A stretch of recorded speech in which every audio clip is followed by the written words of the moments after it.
Hey everybody, welcome back to Whole Wellness with Ann. I'm Ann. Thank you so much for joining me. Today we're talking about deception and lies, which I know you're already all probably way too familiar with, but today's just a little bit different because we're talking more about deception in terms of our ignorance of when we're being deceived, not the blatant out and out lies when we know somebody's lying to us or we feel like the wool's being pulled over our eyes.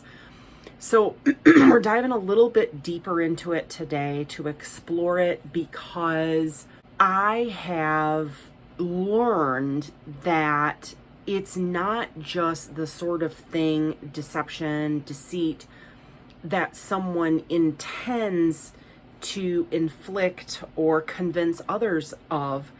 It's oftentimes, as I mentioned, something that we fall for and we don't even realize it because we are in that state of survival or defensiveness because of past wounds or injuries that we're still carrying with us or healing from or trying to process.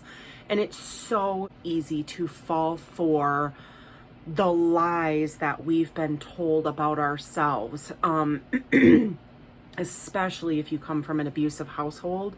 Then you've been told things like you're worthless, you're not beautiful, you're never going to be successful, you're a complete waste of oxygen on this earth, and a bunch of other rotten, evil things that are absolute lies. So for me, it hits a little bit close to home because in particular, the last couple of weeks since my dad's passing, there's been a lot of family chaos that naturally is going to happen in the wake of the death of a family member. And there's 6 children that are supposed to equally divvy up and manage all the loose ends that have to be tied up. So what does it mean to be deceived? What are we talking about here? We're talking about something that causes someone to believe something that's not true. So in our lives, as we're walking through like getting better and healing and evaluating our relationships and our past and stuff like that, we are going to have this be very effective and frequent in our analysis. We're going to be looking back, at least I found this to be true, looking back on our lives and on our past and looking at the present relationships and people that we're spending time with and evaluating if these people are truthful in what they say and do and how they're living their lives, if they are in reality, the same reality that you're in, and further, whether they're not, blatantly not, and refuse to see reality. And this is what I'm getting at. When I refer back to like my family being unhealthy, that's what I'm talking about. None of them see the reality. But let me just interject here that I also did not see reality prior to getting counseling either. So I can't sit here and say, they stink, they're losers, blah, blah. I can't really condemn them too harshly for being the way they are, for the simple fact that I also was as unhealthy as they were, just in a different way. And until the blinders blew off in counseling and I desperately wanted to understand, it was completely foreign to me. Deception, though, can also mean to be giving a mistaken impression. So pretending to be something you're not, or failing to own up to. So something's going on, but you're not going to speak up about it. And for those of us who have been victims of narcissistic abuse, we're talking about the flying monkeys, the people who aren't speaking up and saying, hey, I saw this happen. I heard this person say that. That's not true. And standing up against lies, deceit, deception, and untruth. So here are some synonyms, and I'm throwing this in there so that we can hear and kind of ruminate on what synonyms, what words mean the same thing as deceit. And we can use these words in replacement as we're talking about deceit. It's not just lying. It's not just lies. Dishonesty, treachery, deception, cheating, pretense, and trickery. So let's think about that word pretense and that word trickery. So you might not be a person who has malicious intent and think whatever you're doing might slide under the radar and it's not really too serious. Yes, it is. You're being deceptive if you're putting out a pretense or trickery to other people or about yourself, representing yourself wrongly. And then deceived, betrayed, two-timed, misled. So even when, let's just look at misled, same that we did for pretense and trickery. Trickery. We all know that like cheating and treachery and dishonesty and lies and betrayal and two-timed, all those big nasty words are wrong. But what about misleading someone? What about gossip? That's misleading someone. That's pretense. Because if you weren't there to witness something, if you didn't hear the words come out of someone's mouth, if you don't know for sure because you didn't talk to the person you heard it secondhand, then when you're repeating it, you're just as guilty of deceit as the person who told you the story untruthfully. So that's a big cringy thing to accept. So how are the different ways we can be deceived? There are so many. Some people maliciously or deliberately create false information to fabricate a story and out and out lie blatantly. And sometimes we can pick up on that and we know the person's speaking falsely. It kind of stands out. But most often, and this is just mind-blowing actually, when we think about the fact that it is more common for people not to be malicious or intentional and create or invent something out of thin air. Most often deception happens because of neglect, ignorance, omitting information, or denying the truth or reality. I did some research on this and it's just astounding. Or exaggerating something, which I do. I almost said all the time. There we go. I often have a tendency to exaggerate. See, there's more accurate statement than me saying I exaggerate all the time, because that's not really true. But we talk a lot and we say things without thinking, and we're deceiving others and we're deceiving ourselves when we speak carelessly without thought and intent. So a big example that I can give you right off the top of my head is, I'm sure you're all aware, and probably I'm not telling you anything that you don't already know, is advertising. Advertising, the whole purpose of advertising is to get people to believe, the consumer to believe, that they need or want or can't live without whatever product or service is being marketed. The materials or services are made to appear more reliable, more affordable, sexy and attractive, and it is just the one thing you need in your life to just make everything all better. And they fool us, that special new kind of design on a razor that has 5 blades instead of 3 blades, or that special new, filler product for your hair that just, covers up the grays, that, sleek new truck that can jump mountains and drive through lakes and you won't have any repairs. This is the toughest truck on the market. We're so foolish in believing and thinking, seriously, you can jump from mountain to mountain and drive through lakes in that truck. We seriously think that razor, even though it might do a little bit better job because it's a new and improved modern design, do we think that that's really what we need? Do we need that razor for $15 versus the cheapy razor that we picked up at the dollar store that does the same job? Maybe a little bit better, but it's about the cost and about whether or not it's something you can afford, if it's something you really need or not. We naturally don't have a habit in our own minds and on our own thought processes where we're paying attention to what we're being told via advertising or the news or anything, social media, YouTube, where we're discerning what we're being told. We don't stop and think, is that true? Is that true? Have I found it to be true? Have I experienced that? Even as you're listening to me, I beg you to put your own filters on what I'm telling you and judge for yourself if it's true or not. I don't want to deceive you, and I don't want to create deceptive type of content on my channel. So I encourage you to please, check yourself. Don't just listen to what I'm saying and take it as gospel truth. Be a critical thinker. So in advertising, we actually wind up deceiving ourselves. And why is that a problem? Who cares? Well, Simply put, because it's wrong. It's wrong to lie. We all know that. I'm not telling you anything new, right? It's wrong to lie. But we need to focus on those words I was referencing before, the synonyms, where deception is not just lies. It's also pretense. It's trickery. It's misleading information. And it's also leaving out information by omission. It's denying truth or ignoring reality when it's right before you, or you know deep down inside you that something's not right or something's not true, but you just let it go. That's deception. That's deceitful. And so, of course, it's a problem because that's wrong. From what I've read, there's this idea that therapists talk about that deception and why it's wrong is because it violates relational rules, kind of like a social norm. You expect anybody that you're encountering to speak truthful to you and present themselves as truthful to you as you would to them.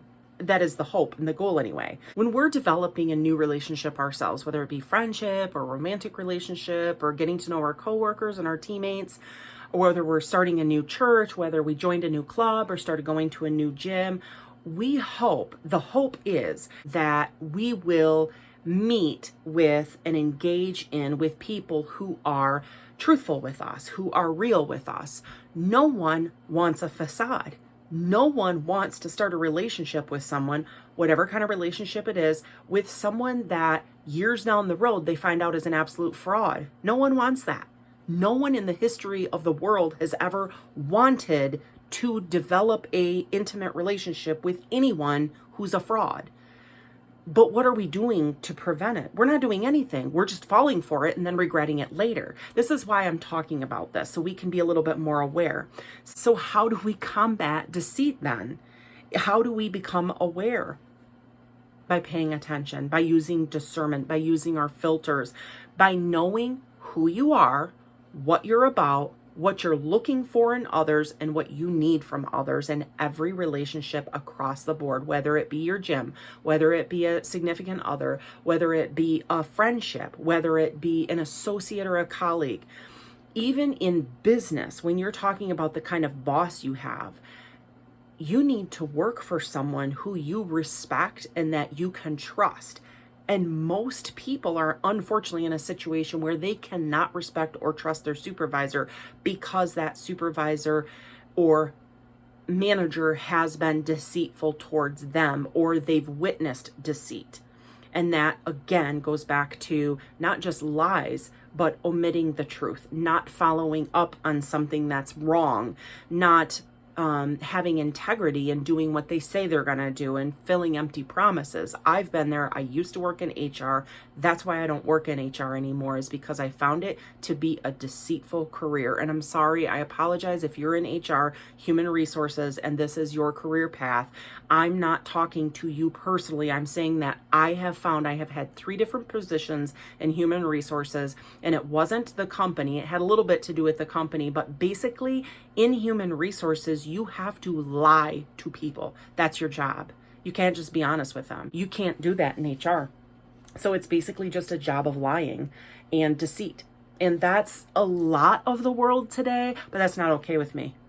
That's not okay with me. And maybe I'm a simpleton for thinking that or believing that, but so be it. I'm a simpleton then. But more than anything, we have to be willing to be open to see the truth around us in every person and every relationship and everything that's going on in our world, by facing lies, by standing up for what's right, what we know to be right, and knowing, like I said, knowing who we are and what we stand for. So because I'm a child of God, I've pondered the biblical role and application of deception. And I just want to share with you what it means biblically to be deceived. Now, you've heard me talk about Satan before, and Satan is to deception what God is to love.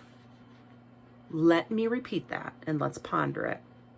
Satan is to deception. He's the king of deception, as God is to love. God is the king of love. Wrap your head around that. It's truth. It's truth. So beginning with creation in the Garden of Eden with Adam and Eve, That was the root. The root and foundation of deception was laid by Satan. He wanted to trick and mislead and lie and impersonate and imply that God was not as strong and wouldn't promise them all that he had promised them. God gave us rules for life, though, guidelines, because he loves us. But he also didn't want us to be prisoners and enslaved because he loved us. He wanted us to come freely to him by choice and by will, so that we wouldn't have that seeing is believing mentality, but we would believe it in our souls that he loved us. Satan, on the other hand, is a deceiver, a liar, the one whispering in our ear every day, especially if we've been hurt by abuse, that we're not worthy, we're not good enough, that we should retaliate, that cheating is no big deal and we won't get caught, and stealing, we won't get caught. It's just an eraser. It's no big deal. It's just a pen, that we don't need anyone. He's whispering these things all the time. He's cunning. He's manipulative. He's tricky. He's ruthless. He's making you crazy, and he's so skilled. He's going to make you feel guilty. Guilt and shame are from Satan. Love and forgiveness are from God. Satan is so cunning that he lies in wait, real quiet sometimes, and he's very patient, and he waits for just the perfect opportunity. He lies in wait, and he watches and he observes and he gets to know us and he spends time with us and he flirts with us a little bit. He just gives us a little bit of teaser. It's okay this one time. It's just a little eraser. Pretty soon you've stolen a car. This is what he does. He schemes and whispers to us in our weak moments so that we will believe the deceit, and then he pounces. And then all of a sudden we're going, oh my gosh, I had sex with someone outside of my marriage, instead of like, oh, it's just an innocent flirtation. Oh, it's just a kiss. Oh, it's just an email. Oh, it's just a text. Hell no, it's not. Excuse my French. I'm not a cursey. I'm a cursor, but I'm trying to break that bad habit. And he pounces. Satan pounces. He uses you to make you look like a fool and to suck you right in. Satan is the driver of everything that makes us feel crazy and disrupted and chaotic and angry and frustrated. God is a God of peace. God is a God of love. He wants us to feel gratitude. He wants us to feel comfort, but he also wants us to choose him by will, by choice, conscientiously, because we want to. That's why he gave us free will and free choice. So here's a few of the biggest lies and the biggest deceptions that Satan has used that I've observed. Pride. Pride is a big one. Ego, similar to pride. Selfishness. Greed. Condemnation. Those are very common characteristics in human personalities that Satan is behind, that he's the driving force behind those characteristics. And we don't even realize that he's the driving force.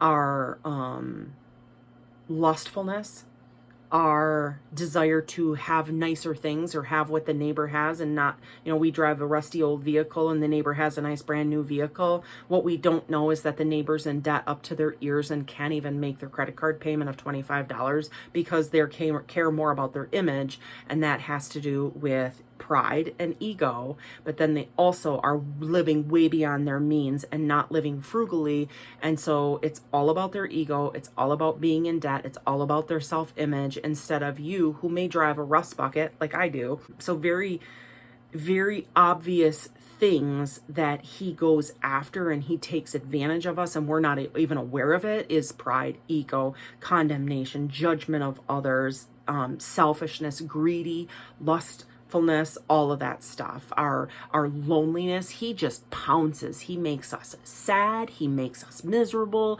He's that person in the classroom just grinning from ear to ear while he scrapes his fingernails down the chalkboard. He's just grinning, going, aren't you miserable? And he's laughing about it. He's loving your misery. Meanwhile, God's sitting up there going, oh, you poor child, I love you, but you have to choose me. I can't force you to. I gave you free will because I want you to want me. But God's rules, in stark contrast to Satan's rules, are love. Love is the big one. Grace, forgiveness, compassion, generosity, patience. But the big one is love. The unfortunate part of all of this, though, is that Satan will win. He will win. Evil will win every time if we're not paying attention. If we ignore, if we neglect, if we presume, if we buy into falseness and falsehoods, then we are the weak ones and we will lose in the end. I don't want to be a loser. I don't want you to be a loser. In the end, I want us to all be winners.